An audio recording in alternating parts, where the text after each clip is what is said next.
Bernard Lamarche, conservateur de l'art actuel au Musée national des beaux-arts du Québec, responsable de la collection de 2000 à ce jour et commissaire de l'exposition Jean-Paul Riopel, Métamorphose.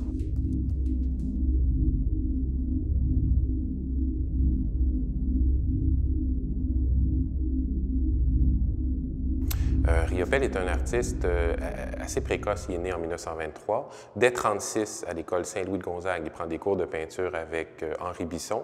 Riopel dira après qu'il avait fait l'école Bissonnière. Ça dure 3 ou 4 ans.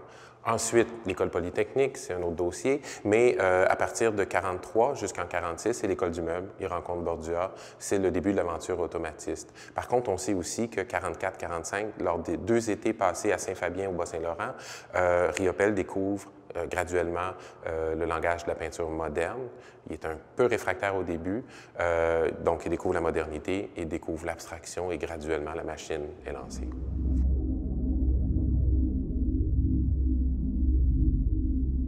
La première acquisition du musée est une œuvre de 1956, en 1956, pour une somme ridicule à l'époque. C'est un très bon coup, rétrospectivement. Et donc, la collection s'est construite depuis ce temps-là, et sans arrêt, avec des grands coups, des acquisitions massives au niveau des estampes à certains moments donnés de l'histoire, ce qui fait qu'aujourd'hui, on a plus de 430 œuvres de Riopel, beaucoup d'œuvres sur papier, des grandes compositions aussi. Donc, toutes ces œuvres-là constituent aujourd'hui la collection Riopel du Musée national des beaux-arts du Québec. C'est pas fini, on continue à surveiller ce qui se passe autour pour pouvoir alimenter et compléter cette collection-là. Et ce qui nous permet aujourd'hui de puiser dans la collection pour montrer véritablement une synthèse de la carrière de Riopel. On commence au tout début, en 1939, avec une toile figurative tout petite, un hibou. On sait que le hibou chez Riopel revient.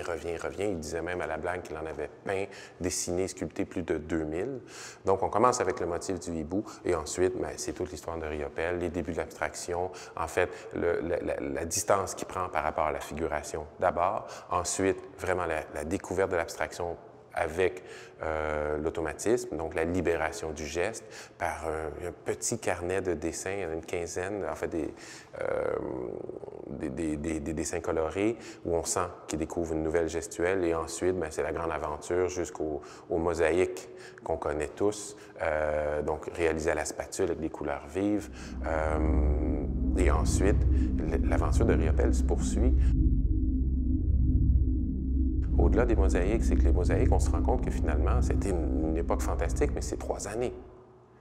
3 années vraiment très fortes, 3 années où Riopel s'invente lui-même d'une certaine manière. Et ensuite, pour Riopel lui-même, c'était quelque chose qu'il fallait mettre de côté. Il l'a poursuivi et sans cesse, jusque dans les années 90. Riopel se remet en question, découvre de nouvelles pratiques, se met à la sculpture, se met à l'estampe, au dessin aussi, qui fait retour ponctuellement dans son travail. Et on sent comme ça que Riopel avance. Jean-Paul Riopel, Métamorphose.